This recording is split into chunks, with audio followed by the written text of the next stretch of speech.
शनि प्रदोष व्रत कथा। एक समय की बात है कि एक निर्धन ब्राह्मण दंपत्ति दरिद्रता से अत्यंत दुखी जीवन व्यतीत कर रहे थे। पत्नी अपने परिवार की दयनीय स्थिति से व्याकुल होकर शांडिल्य ऋषि के पास पहुंची और बोली, हे महामुने, मैं अत्यंत दुखी हूँ, कृपया दुख निवारण का उपाय बताइए। मेरे दोनों पुत्र आपकी शरण में है। ज्येष्ठ पुत्र धर्म राजकुमार है और कनिष्ठ पुत्र शुचिव्रत है, परंतु हम दरिद्र हैं, आप ही हमारा उद्धार करें। ऋषि ने उनकी प्रार्थना सुनकर कहा, तुम सब प्रदोष व्रत का पालन करो। यह व्रत भगवान शिव को अत्यंत प्रिय है और इसके प्रभाव से असंभव भी संभव हो जाता है। इसके बाद परिवार ने श्रद्धा और नियम पूर्वक प्रदोष व्रत का संकल्प लिया। जब व्रत का दिन आया तो छोटा पुत्र शुचिव्रत स्नान के लिए तालाब गया। मार्ग में उसे स्वर्ण से भरा कलश मिला। वह उसे घर ले आया और माता को सौंप दिया। माता ने प्रसन्न होकर कहा, पुत्र, यह धन हमें शिवजी की कृपा से प्राप्त हुआ है, इसे प्रसाद समझकर दोनों भाई आपस में बांट लो। तब ज्येष्ठ पुत्र धर्म बोला, माँ, यह धन मेरे छोटे भाई का है, मैं इसे तो स्वीकार नहीं करूँगा।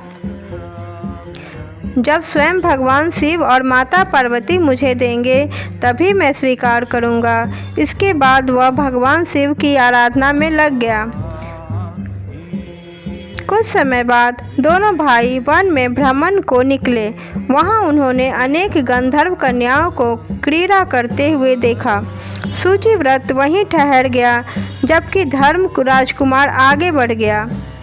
वहीं उसकी भेंट अति सुंदरी गंधर्व कन्या अंशुमति से हुई।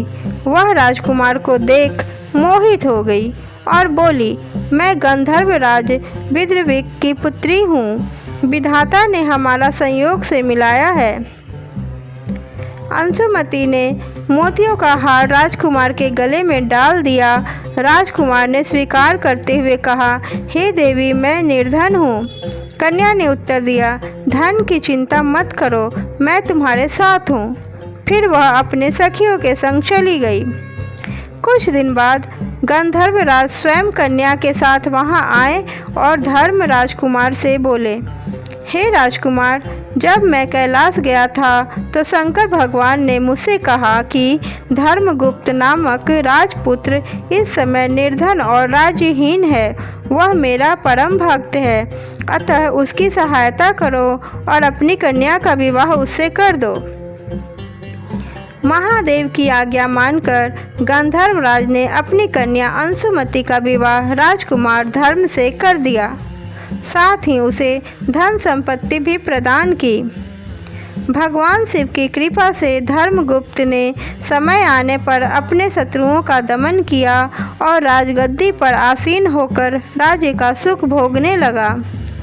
दोस्तों, इस कथा से हमें यह शिक्षा मिलती है कि यदि श्रद्धा और नियम पूर्वक प्रदोष व्रत करने से भगवान शिव भक्तों की बाधाएं दूर कर देते हैं, निर्धनता दूर होती है, सुख समृद्धि और वैभव की प्राप्ति होती है तथा असंभव कार्य भी संभव हो जाता है। प्रेम से बोलो ओम शिव शंकर, हर हर महादेव।